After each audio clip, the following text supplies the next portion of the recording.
اللهم صل على محمد وعلى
रश बन गया ना, जल्दी करो।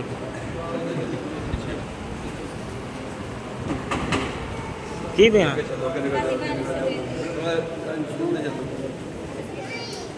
हाँ बेटा इधर न्याजा भैया झूले दीवान सैयद मोहम्मद मौला अली अली